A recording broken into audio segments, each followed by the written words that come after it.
Shri Sharda Devi and Her Divine Play, Chapter 18, page 277. Mother embraces her own Maya. Holy Mother was very fond of her youngest brother, Abhay. For some time, he lived with M's family and went to school in Calcutta. After graduating from school, he entered Campbell Medical School, now Neel Ratan Sarkar Hospital, and became friendly with the monastic disciples of Ramakrishna. Swami Brahmananda helped him buy medical books. Swami Vivekananda remarked, "I didn't know that mother had such an intelligent brother. Her other brothers are mere priests, practically illiterate, and always asking for their priestly fees." Two of Holy Mother's other brothers, Prasanna and Bharada, lived at this time in a rented house in Kore Bagan, Calcutta, performing rituals in private homes to support their families. Soon after obtaining his medical degree, Abhay contracted cholera. Swamis Shardananda and Prakashananda cared for him in his brother's residence. When Holy Mother went to see him, she sat at Abhay's side, held his head on her lap, and began to caress his hair.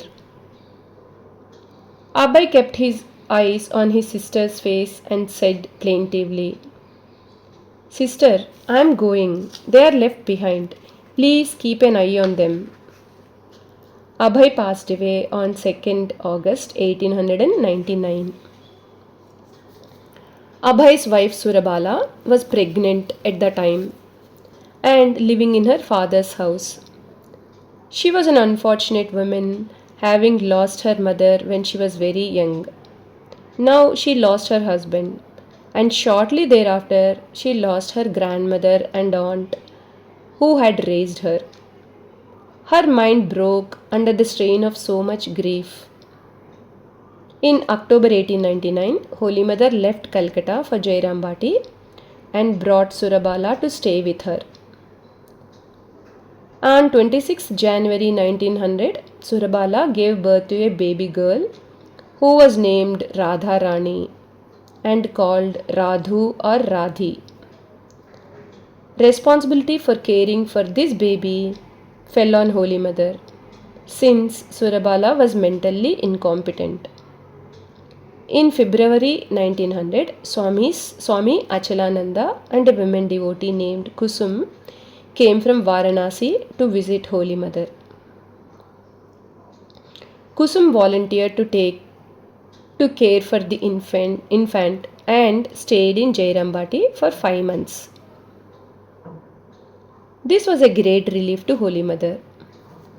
Although Holy Mother mainly lived in Jairambati during this period, she visited Kamarpakur from time to time. Once in Kamarpakur, she had an attack of cholera and became bedridden. Her maid Sagarma cared for her devotedly. Pleased with her loving service, Holy Mother blessed her, saying, "You will never suffer from lack of food or clothing." Later in her old age, when Sagarma was asked about the mother's blessing, she confirmed that she had never had any difficulty with food and clothing. The news of her cholera was sent to Belur Mutt and Jairambati. When the mother was a little better, her brother Kali Kumar took her to Jairambati by bullock cart. Within 3 or 4 days, Swami Trigunatitananda and another monk from Belur Mutt arrived at Jairambati, hoping to take her to Calcutta. But the mother would not go, as she had recuperated from that illness.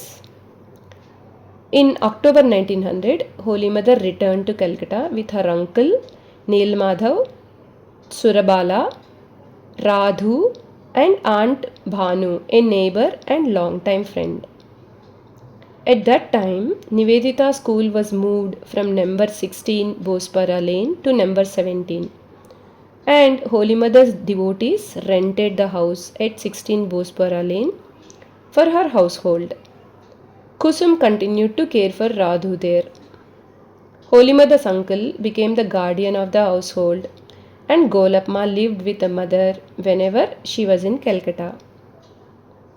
Holy Mother practiced Japan meditation with her women devotees, and Swami Trigunatitananda and Swami Sharadananda looked after her needs. According to the diary of Belur Mutt, on 24th February 1901, Holy Mother attended Sri Ramakrishna's birth anniversary at Belur Mutt. In October 1901, Swamiji invited Holy Mother to attend the first Durga Puja held at Belur Mutt, and for her convenience arranged for her to stay at Neelambar Babu's house, which was close to the monastery grounds. The mother and her companions attended the worship festival from 18th to 22nd October 1901. One day, Holy Mother said to Surabala, "Look, one should always do something. Work keeps the body strong and the mind pure," she said to Aunt Bhanu. You remember previously when I was in Jairambati, I was engaged in household work day and night. Holy Mother took Surabala's hand and said, "Look, Golap is busy all the time. One can cut the bond of attachment by performing action, and then comes non-attachment. One should not live without performing action even for a moment." So, Surabala began to do some housework. Thus, the mother's household ran smoothly for a year. Once, late at night, Surabala went to the bathroom downstairs with a lamp in her hand and saw a thief break a window and enter the kitchen. She screamed and then fainted as the thief ran away. Members of the household rushed to the kitchen and revived Surabala, but this incident made her mental condition worse. Holy Mother decided to return to Jairambati with Surabala and Radhu. Yoginma then suggested that Radhu and her mother should be sent to Jairambati and a nurse should be engaged to look after Radhu. The Calcutta devotees would bear their expenses, but Holy Mother should stay in Calcutta. Holy Mother listened to Yoginma's suggestion but did not respond. She had had a vision of Radhu in Jairambati being treated carelessly by her insane mother and saw that the baby's life was in danger. She later described her vision. "While I was performing my morning worship in Calcutta, I saw various scenes in which Radhu was in horrible situations, as one sees the change of drop scenes in a theatre. I saw Radhu's mother in a pitiful condition. She threw a little puffed rice to Radhu, who ate the rice dirtied by the dust and straw in the courtyard. Surabala tied red and blue threads around her arms like a crazy woman. The other children of the family were eating puffed rice with sweets. Having these visions one after another, I felt as if I were drowning, as if someone were forcibly holding me under water.